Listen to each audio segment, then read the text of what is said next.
Le racisme anti-blanc.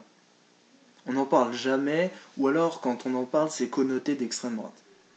Bon, il faut savoir qu'à un moment donné, si personne se présente dans cette place qui est l'extrême droite, parce que apparemment même Marine Le Pen refuse, ben moi je veux bien lui positionner vu que la place est libre, rien que pour déconner.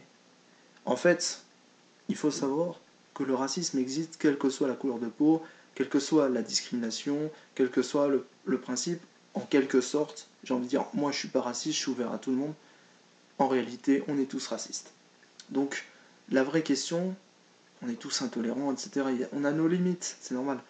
Il y a une façon naturelle dans le racisme de se présenter et de dire bon stop, en gros c'est le barrage, en fait c'est le ras-le-bol, le vase qui déborde, le vase de la patience des gens qui déborde. Donc le trop c'est trop, tu vois, au bout d'un moment.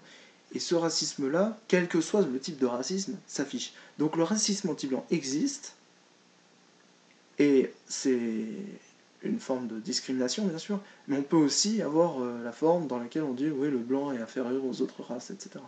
Alors du coup, voilà, le racisme anti-blanc existe. D'ailleurs, je connais une maghrébine qui, dans sa famille, est concernée par la question. Elle l'a dit plus d'une fois, elle l'a défendu, le racisme anti-blanc existe, j'en ai dans ma famille, voilà, c'est tout.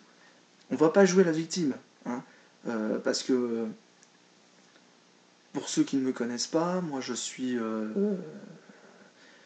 en fait d'origine allemande, française, euh, italienne, espagnole et turque. Donc si tu veux, si je le dis, bon, c'est pas pour dire voilà, le racisme anti-blanc existe. Ça veut pas dire qu'il est pire ou moins bien qu'un autre. C'est simplement qu'il n'est pas très reconnu parce que le discours victimaire euh, de la gauche européenne jusqu'à présent était toujours porté sur le c'est le blanc qui persécute, les autres sont des victimes, des pauvres victimes, c'est tout.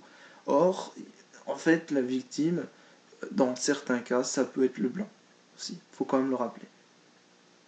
Alors après, c'est vrai que c'est difficile de pouvoir se prononcer quant à dire je suis victime ou non de racisme anti-blanc quand finalement c'est très subliminal, quoi. C'est très sous-entendu, et puis c'est souvent caché, ce sera jamais dit. Quand l'autre il te parle dans une autre langue, euh, il se fout de ta gueule dans une autre langue, bah voilà, tu sauras jamais. Et le racisme, je le rappelle, c'est avant tout basé, dans tous les cas, sur une race réelle ou supposée.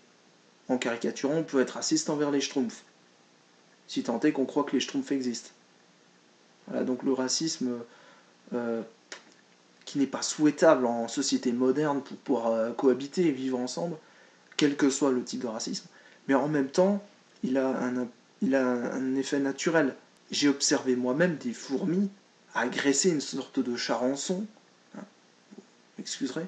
Donc je pense que le racisme est naturel, mais qui doit être